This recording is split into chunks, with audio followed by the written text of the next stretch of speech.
Buenas tardes, mucho gusto. Mi nombre es Liz Dayana y en esta ocasión vamos a realizar un video hablando sobre la monarquía y la democracia junto a mi compañero Álvaro Barragán. Presente. En este tema voy a dar una pequeña introducción sobre los temas a tratar y vamos a responder unas preguntas que nos plantea el docente. Iniciamos analizando la postura de la Escuela Austríaca de Economía sobre dos formas de gobierno, la democracia y la monarquía. A menudo creemos que la democracia es igual a libertad y que monarquía es siempre algo antiguo y malo, pero la escuela austríaca nos invita a pensar distinto. Lo importante no es quién gobierna, sino cuántos límites tiene su poder y si respeta la ley, la libertad y la propiedad privada. Sí, digamos que lo que los pensadores economistas austriacos en esta época no sean con ambigüedades, simplemente que, como decías, solamente quieren ver la forma en cómo se lleva el Estado, cómo se debería gobernar o cómo sería la mejor forma de gobierno sin sobrepasarse de las leyes y no romper límites. Entonces, por ejemplo, ¿Sí? ellos no van a decir que o que una monarquía dictatorial o una democracia que esté bajo un régimen dictatorial. Simplemente que se le da el espacio para que ellos gobiernen, pero en las mejores condiciones posibles. Entonces, primero, ¿cuál es la tesis que la Escuela Austríaca de Economía tiene sobre la democracia? Bueno, entonces podemos decir que la Escuela Austríaca no tenía una idea única e igual para todos sus autores al definir la democracia. Sin embargo, hay un punto en común que comparten toda su tradición. La democracia no es un valor supremo ni un fin en sí mismo. La democracia es únicamente un mecanismo o un procedimiento. Su valor se juzga solamente según si sirve para preservar la libertad individual, la propiedad privada y la paz social. Es decir, la democracia no es buena por el simple hecho de llamarse democracia. Se evalúa según respeta o viola los derechos de propiedad y funcionamiento de los mercados libres. Como explica Juan Carlos Kachanowski, el problema más grande que existe hoy en día es que se ha convertido a la democracia en un fin en sí mismo. Mucha gente cree que la democracia es sinónimo de libertad y eso es un error. La democracia como tal es solamente una forma de organizar el gobierno, una herramienta para elegir y cambiar gobernantes sin violencia. Lo que hiciera Kachanowski es que a veces se engaña, digamos, la población en cuanto a los conceptos. Por ejemplo, de democracia. No es que la persona esté sometida ni nada, simplemente que hay una forma de hacer, por ejemplo, el manejo de las leyes, la forma de conducir la democracia, pero de una forma estable, ¿sí? Sin desequilibrios ni aprovechamientos por parte de terceros, que es lo que se viene en el segundo punto. Listo, entonces continuamos con la segunda pregunta que sería ¿cuáles son los argumentos que utiliza la Escuela Austríaca de Economía para su crítica a la democracia? Bueno, entonces acá podemos argumentar que su crítica va dirigida principalmente contra esa democracia ilimitada, donde la mayoría cree que puede hacer cualquier cosa. Kachanowski nos advierte que este modelo degenera en lo que llama tiranía de la mayoría, es decir, basta con ganar el voto para sentirse con derecho a violar los derechos individuales, cambiar las reglas del juego y quitarle sus bienes a quienes no piensan igual. Entonces, el voto no convierte lo injusto en justo. El primer argumento es que se ha confundido la democracia con república. Mucha gente cree que porque alguien fue elegido por mayoría ya tiene derecho a hacer lo que quiera. En este caso, Kachanowski nos da un ejemplo, nos dice claramente que un gobierno que fue elegido por el 54% de los votos no adquiere por eso el derecho de expropiar ahorros, cambiar contratos o saltarse la constitución. Entonces, que nos dice que la elección no da poder ilimitado. Sí, El segundo argumento tiene que ver con la información que tienen los votantes. La mayoría de las personas no comprenden las consecuencias reales de las promesas que escuchan. Los políticos prometen subsidios, ayudas y privilegios para todos, pero nadie explica que eso se paga después con la inflación. emisión de monedas sin respaldo y destrucción de la riqueza y del capital. La gente vota pensando que va a recibir algo gratis sin saber que al final pues todos terminamos perdiendo. Eso es cierto. Hay un punto donde dicen una frase muy famosa que dicen que los presidentes tienen que decir mentiras porque las personas están acostumbradas a escuchar mentiras. En campaña, yo te voy a regalar una casa, te voy a dar subsidio. Puede ser, digamos, un modus operandi del comunismo, de la izquierda o de la misma derecha. Pero las personas se Sí, dejan guiar por un tipo o un espacio de fantasía de cosas imposibles de cumplir. Por ejemplo, regalar cierta cantidad de casas, unas cosas, otras. O como normalmente también pasa con la venta, la compra del voto.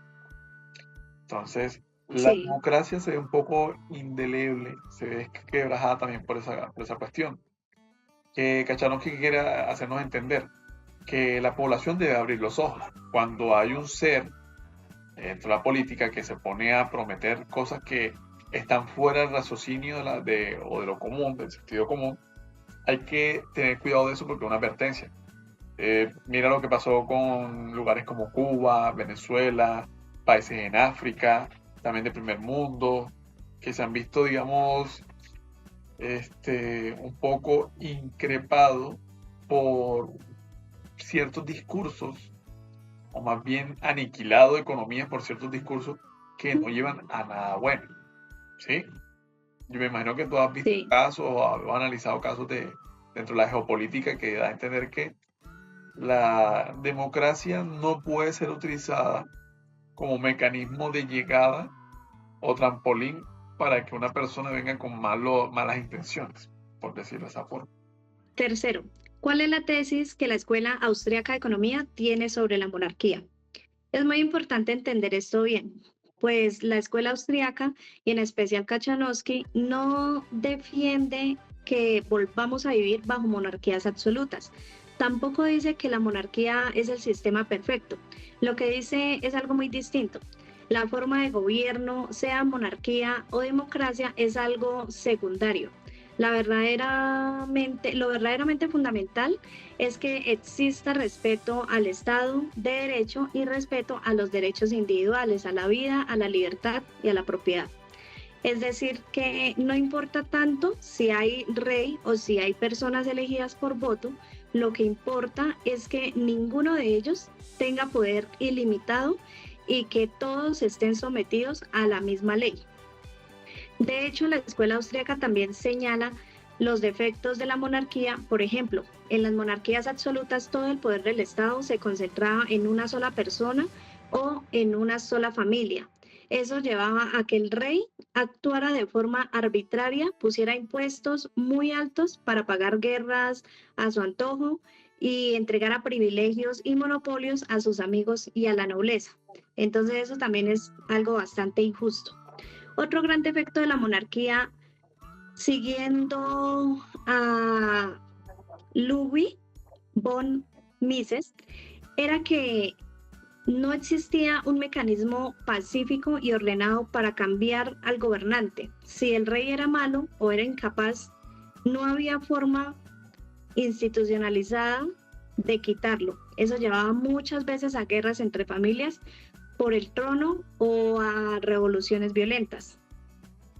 En conclusión, la monarquía no es ideal, pero tampoco la democracia lo es. Sí, digamos que ellos vivieron todavía una época donde había monarquías, ¿sí? Entonces les parecía de que Sí, hubiera una dualidad de poder o un espacio de poder cuando se firma la Carta Magna en la que los reyes de Inglaterra le dan un espacio de participación política y democracia al Parlamento. Entonces ya sabía el rey que por reventar a la población con impuestos y decisiones erróneas iba a suceder esto.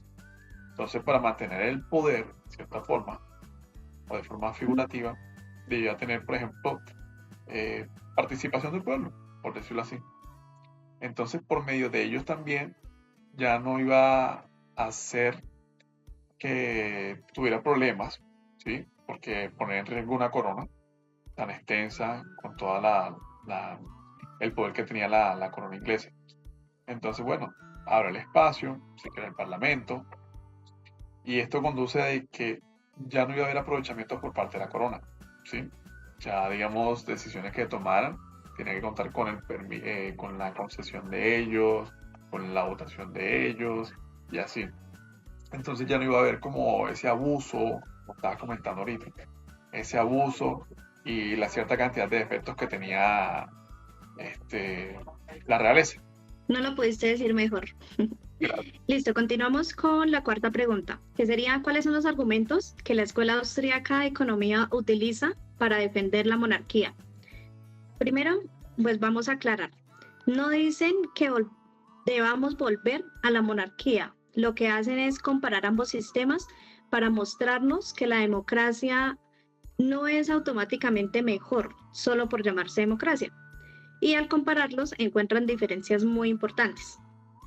Entonces, el primer argumento tiene que ver con los límites del poder. Históricamente, las leyes de los antiguos no podían hacer cualquier cosa. Habían costumbres, cartas de derecho, privilegios de las ciudades y tradiciones que incluso el rey debía respetar si se pasaban estos límites. La gente se oponía, obvio. En cambio, en la democracia ilimitada de hoy, se dice que la mayoría puede ser cualquier cosa. No hay barreras morales ni legales sobre la que el 51% puede decidir. Entonces, realmente hay más libertad en un sistema donde nadie pone límites a la mayoría. Esa es como la pregunta que nos hacen. Entonces, el segundo argumento tiene que ver con los incentivos de quien gobierna. Un rey ve su reino como algo propio, como un patrimonio que va a heredar a sus hijos y sus descendientes. Por eso le conviene cuidarlo. No va a destruir la economía ni a poner impuestos exagerados, porque eso sería arruinar su propia herencia. En cambio, el político democrático es solamente un administrador temporal. Hasta unos años, bueno, está unos años en el poder y luego se va, como pues lo podemos ver por ahora. No hereda nada en el Estado, entonces tiene incentivos muy distintos, le conviene gastar, endeudar y subir impuestos ahora mismo para pagar, por ejemplo, elecciones, aunque ese signifique dejar el país arruinado, que yo creo que tenemos en Colombia bastantes ejemplos de eso.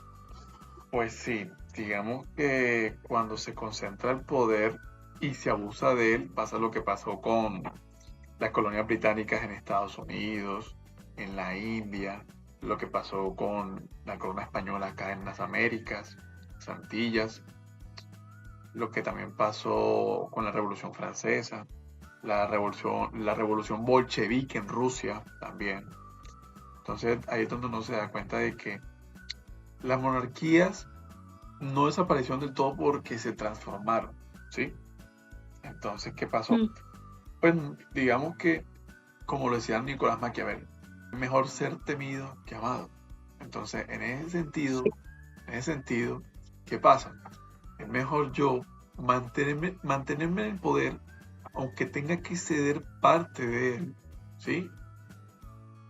Porque si yo me sobreexpongo en mi avaricia y en mi sed de poder, de tener, concentrar todo y, digamos, estar castigando, estar haciendo una cosa, la otra, que no sea beneficioso para el pueblo y solo crea yo en mi concepto malo de que todo está bien, genera estas revueltas, estas revoluciones, no, se cansan.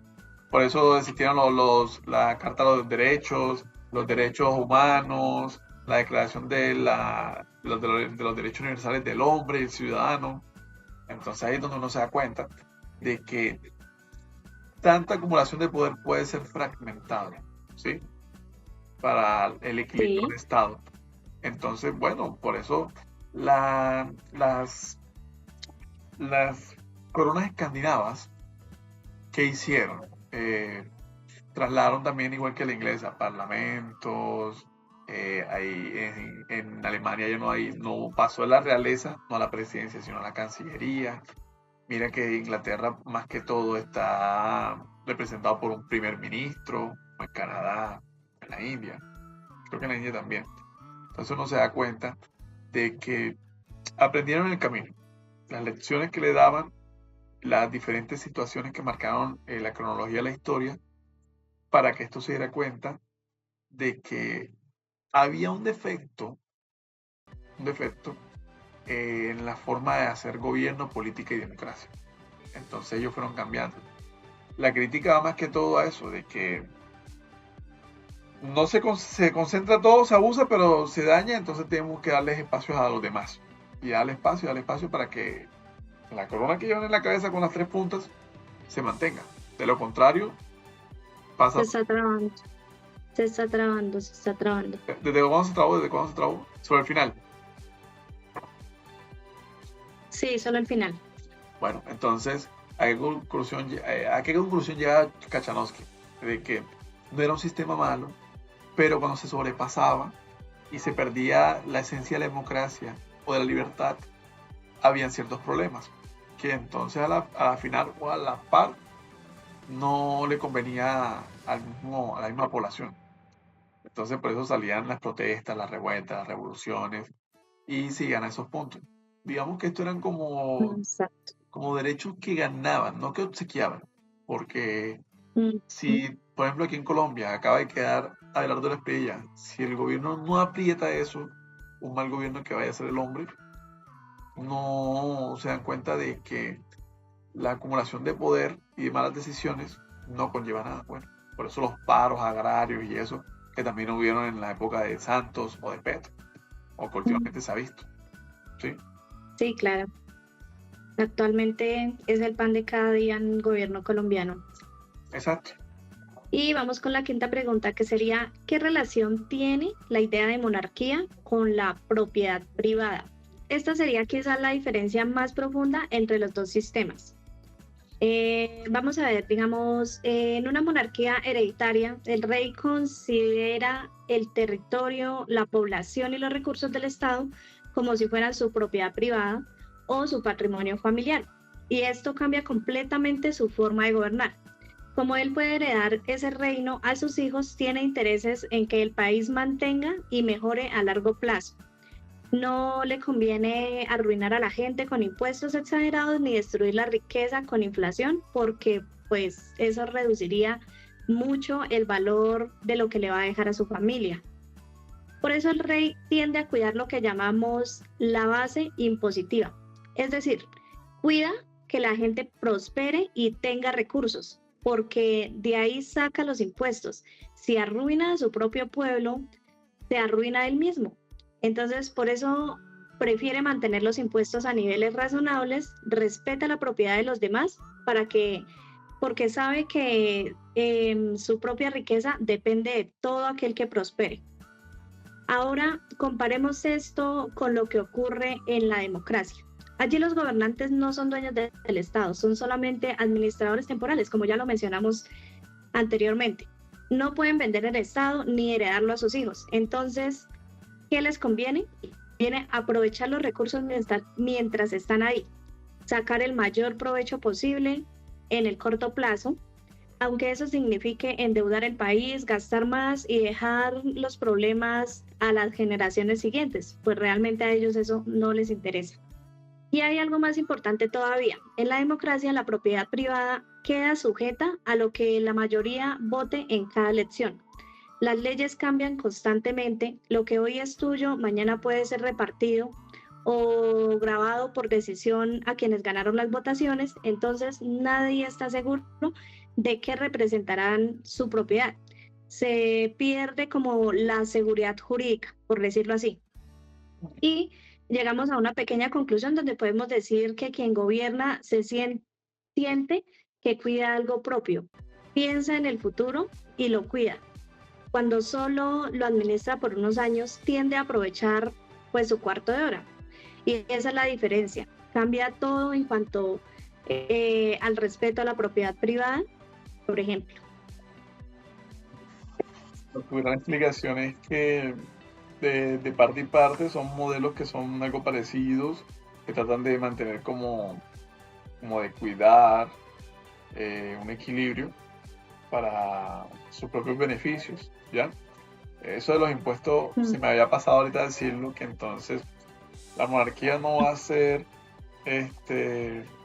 muy ingenua, ¿sí? Ingenua de sobrepasarse a ciertos límites económicos. Es como tú exigirle una cantidad de impuestos a un pueblo o a una municipalidad donde sus ingresos brutos o totales no dan para tanto abasto, ¿sí? Cosas que pasan hoy en día. Si te das cuenta, vamos a poner ejemplo, los países que están reventados con impuestos, ¿cómo hacen Sí, para pagar? Acá se sortea eliminar unos, se sortea poner otros, que al final ni las cuentas se sacan. Lo que dice la Escuela de Economía de Austriaca, que dice, bueno, entonces, ¿cómo se sostiene el Estado si sacan cuentas una cosa a la otra? Entonces, una presidencia hoy en día dura 4 años y está jalándose 4 o 5 reformas tributarias para recaudación, recaudación. Entonces, el país, ¿qué está haciendo en su equilibrio de mantener las cuentas claras con su población? Y que, digamos, en la monarquía se llenaba, pero obviamente el poder era de ellos. Pero y entonces los otros modelos que hacen democracia, cómo llevan las buenas prácticas que sugiere la Escuela Austriaca de Economía, ¿sí? Y dentro de la propiedad privada, pues total. mayormente. Entonces los que concentran todo un poder, los afeudalados, o diría uno hoy en día, que tienen toda esa cantidad, qué impuestos pagan, si están haciendo las cosas bien, de forma legal, ¿sí? Entonces, dentro de la normativa Sí, de lo que podría ser ético y moral, cómo ellos están haciendo eso de la mejor manera. Entonces, es muy complicado. total. Pueden haber Bastante complicado. sí, porque pueden haber similitudes y todo, pero ¿a qué va? Digamos, está la similitud, sí, o pueden haber diferencias, pero al final su actual se va por intereses propios, y de ahí paremos de contar. Totalmente. Excelente espacio, Bueno, Liz. pues para finalizar, podemos agregar que la Escuela Austriaca de Economía nos enseña que ningún sistema de gobierno es bueno por su nombre, que sea democracia o sea monarquía. Eso realmente no es lo importante. Lo que verdaderamente protege nuestra libertad y nuestra propiedad es que el poder tenga límites claros, que todos estén sometidos a la misma ley y que nadie, ni uno solo, ni la mayoría, pueda pararse por encima de los derechos de las personas. Y con eso cerraríamos. Sí, con eso concluimos, la verdad. Estuvo muy, muy bueno el espacio. Espero que el profesor Juan, Juan Urueña, bueno, esperemos que el profesor Juan Urueña le guste este espacio y esta explicación que hemos dado sobre los 5 puntos que nos dio para complementar y debatir. Bueno, espero que te encuentres bien, Liz. Fue un placer. Gracias por el espacio. Bueno, hasta la gracias próxima. igualmente. Gracias. Gracias por todo. Feliz tarde. Igualmente, feliz tarde.